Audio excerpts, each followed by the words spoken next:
Morgan Uber here for the Big 12, and the countdown is on. We are just hours away from the NFL draft, and I am so excited right now to be joined by ESPN college football analyst Dusty Dvoracek. Dusty, first off, how are you? I'm doing well, much like everyone else, Morgan. I mean, this is crazy times, unprecedented. And so I think we're all just trying to navigate best we can. I was the PE teacher in my house. I got fired from that in week one. The students didn't like me. So with three kids here at the house, my wife is trying to play teacher, and we're just trying to stay sane. But I'm just fired up that today we finally have real sports. We've got an NFL draft that, even though it's going to be a virtual draft, I can't think of one that I've been more highly anticipating, given there's been nothing else to talk about. Finally, some live sports to look forward to and to talk about. And we are so excited. And I know that you've had the opportunity over the last several weeks to have some conversations with some of these NFL prospects. What have they been telling you about some of the challenges that they've been facing in communicating with NFL teams during really this day and age? Yeah, it's kind of like we're doing right here, right? A lot of these guys have told me a lot of Zoom meetings, you don't have that physical one-on-one interaction, but as we're doing and has become very in vogue now, you can still learn a lot about people. You can learn about these prospects. The prospects, can sell themselves or give these teams a sense of who they are. And they've been doing that. So I think that's the biggest thing, is that even though they can't physically be there for potentially medical checks, as far as getting to know these young men, teams have been able to do that. And our Big 12 players have been right in the fold. But I also think it's going to be interesting on draft night, right? I mean, so many of these guys, they can't wait to potentially be there at a spot to get their name called, walk off, hug the commissioner, hold that jersey up and get that moment. They're not going to get any of those, but each of the guys I talk to are still unbelievably excited and all recognize, regardless that they may be in their homes watching their names be called, this is a day that will change their lives forever. And to all the guys I spoke with, just as fired up to hear their name called from home as they would have been in Vegas at a podium. Let's dive into some of these Big 12 prospects, and arguably one of the deepest positions this year in the draft is at the wide receiver. You have Alabama's Henry Ruggs and Jerry Jeudy, and then Oklahoma's CeeDee Lamb, who all are projected to go within the top 15 picks of the first round. Why does Lamb have the best scouting report of the three?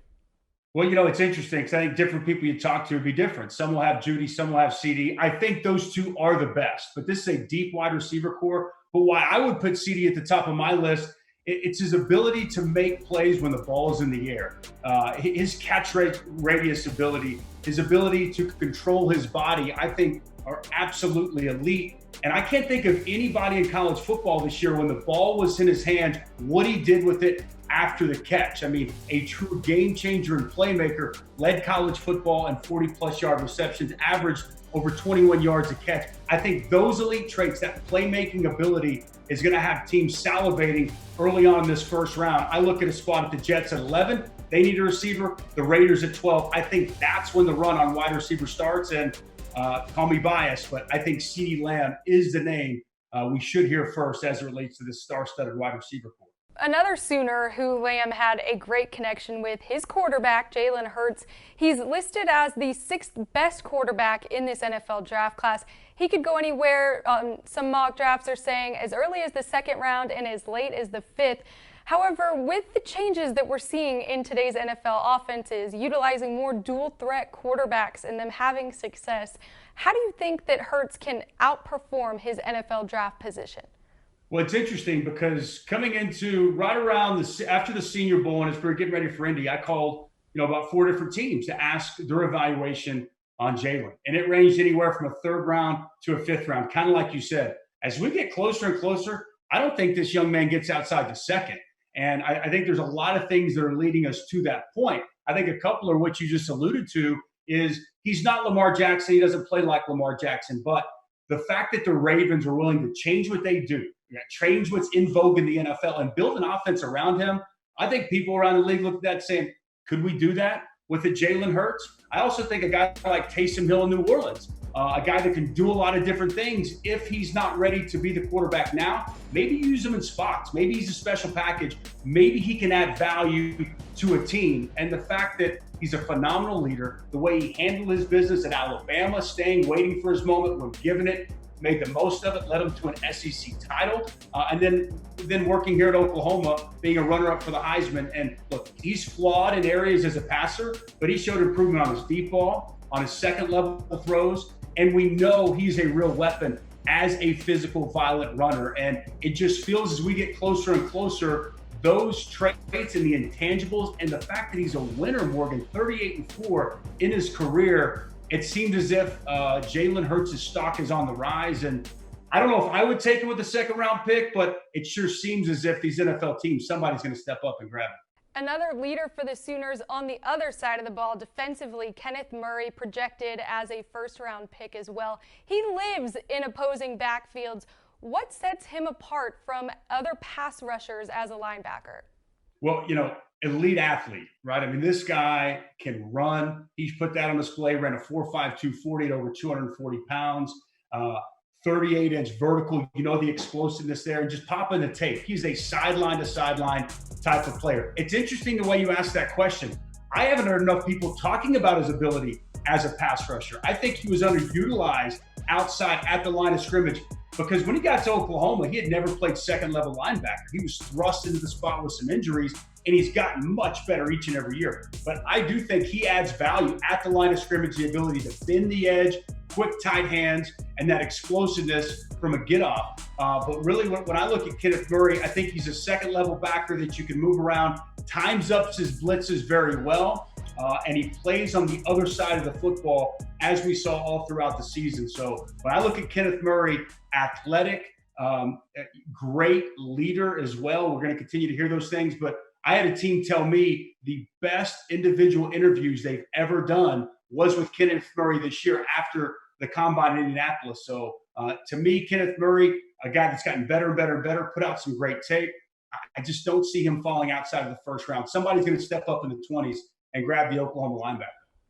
Another linebacker in the Big 12 projected, Jordan Brooks from Texas Tech. He loves playing against the run, and that's one of his greatest strengths.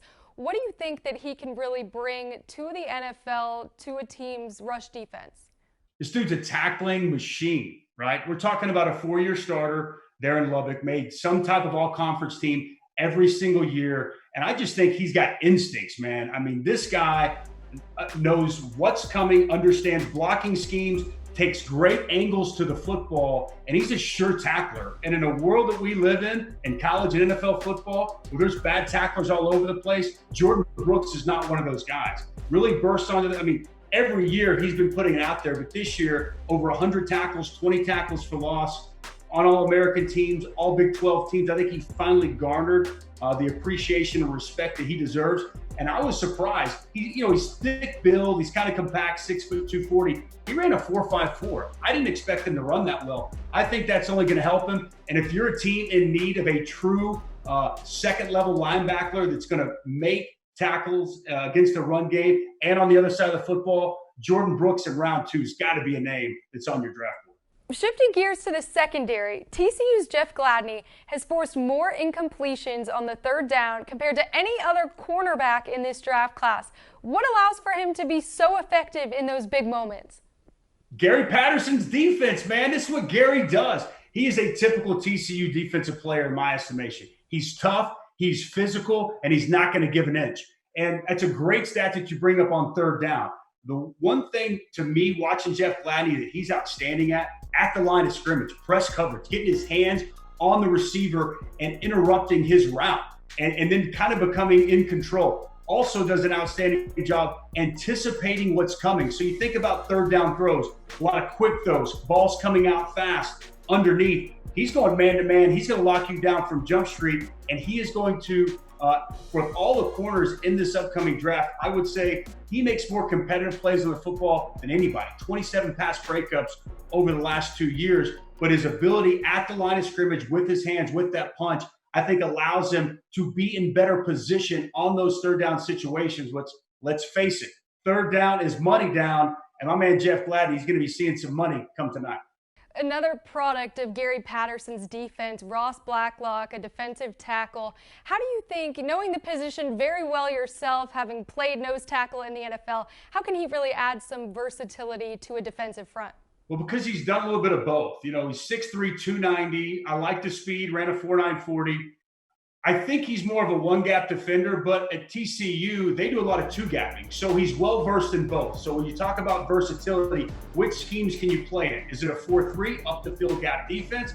Is it a 3-4? I'm going to kind of mirror an offensive lineman shed and then try to make a play backside. He's shown the ability to do both. But I think why this guy's going to have a chance to be late first-round pick, early second-round pick, and one of the better defensive tackles in this draft is because he's got elite lateral quickness. He's an excellent inside pass rusher. You know, tore his Achilles a couple years ago in 2018, bounced back, and I thought as the season progressed, started to play some of his better football. He'd been up to over 300 pounds early on in his career as a freshman. He was over 300 and as a sophomore. After the Achilles, he lost 25 pounds. So he's shown the ability to put on more weight if need be. I think this is a guy that if you watch his tape, you know about him, but a lot of people talking, I don't hear his name talked about enough. But what he's proven in his couple of years at TCU, I think he's going to be one of the higher pick defensive tackles here tonight or early tomorrow. Another versatile lineman, Baylor's James Lynch. He had a conference best 13.5 sacks and 19.5 tackles for loss. What is it about his game that allows for that kind of production? High motor, right? Strong at the point of attack. I mean, it kind of reminds me of Matt Rule. Matt Rule left Temple and he comes to Baylor, and what did he preach? Temple tough. To me, James Lynch is a perfect example of what Matt Rule built there because that's how he played. He played whistle to whistle every snap. He's strong, stout at the point, tough, physical, everything you look for in a defensive tackle. He's not the best athlete. He doesn't have great bend, but if you're talking about productivity inside, I think he can be a 3 technique. I think he can slide out and be a defensive end. I also believe at 6'4", 290, he can be a 3-4 defensive end that he did at times at Baylor. So I think he really adds some versatility. The numbers at Indy aren't going to wow you. He's got short arms. But if you're looking for a guy who's going to bring his hard hat every single day, highly productive, and going to help the culture and mindset of your football team, James Lynch is the guy to look at. And I think in the middle to late part of day number 2. One of his teammates at Baylor, Denzel Mims, wide receiver at 6'3", he has the physical traits. Along with the athleticism, he ran a 4.38 40 at the Combine in Indy.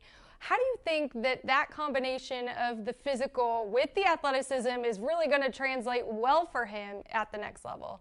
Because, man, size and speed, it kills, man, to get you paid. Denzel Mims is a high riser right now, man. I mean, and you look at what he's done. Senior Bowl, he showed the ability to beat elite coverage at the line of scrimmage. At the Combine, as you just referenced, he lit it on fire, man. Everybody's talking about Denzel Mims. So I think his ability to go up and make plays when the ball's in the air. I mean, he's got this massive catch radius at 6'3". He'll go up and get it.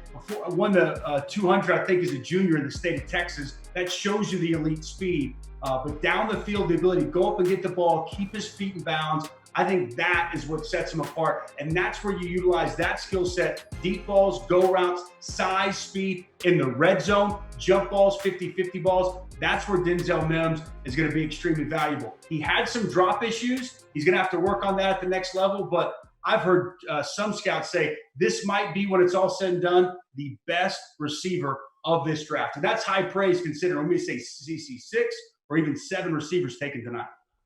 Dusty, 14 years ago, you were sitting in the seat of many of these young guys. What do you remember about the emotions leading up to the draft and the excitement of draft day? First of all, you're making me feel old, so I don't like that. But it's so different. Whenever I got drafted in the 06 draft, you know, on Saturday was first, second, third round. And so, like, the big thing was be a day 1 pick. Like, now, day 1 pick, you're a first round pick. But back then, top 3 rounds was day 1. So, you know, I was obviously extremely excited, very nervous, thought I could go maybe in the second or third. I actually went, believe it or not, with my brothers and my best friends, and we went paintballing during the first round. because I wanted to take my mind off of it. I didn't want to stress out. I knew I wouldn't probably go in the first round. So instead of sitting there watching the screen waiting for my name, I tried to go out and burn off some energy.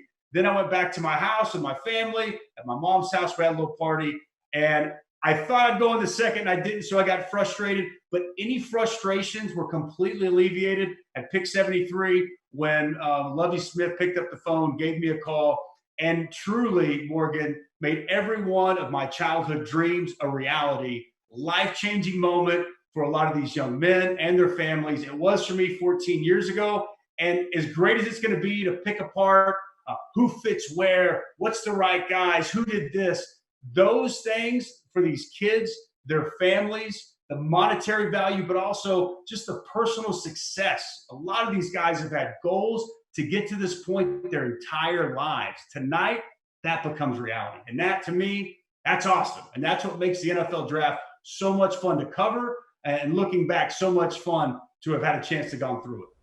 So no paintball for you on this 2020 draft day. How and where, though, are you going to be watching tonight?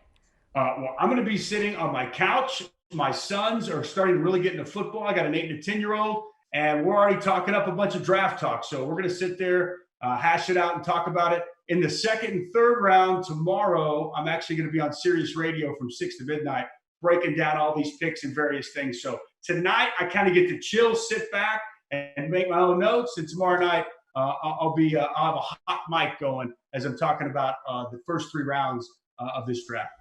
Very good. Well, Dusty, thank you so much for taking the time to share so much of your expertise here today. And we're very excited to see where all these Big 12 prospects end up. Appreciate the time. Hey, thank you. Enjoy the draft.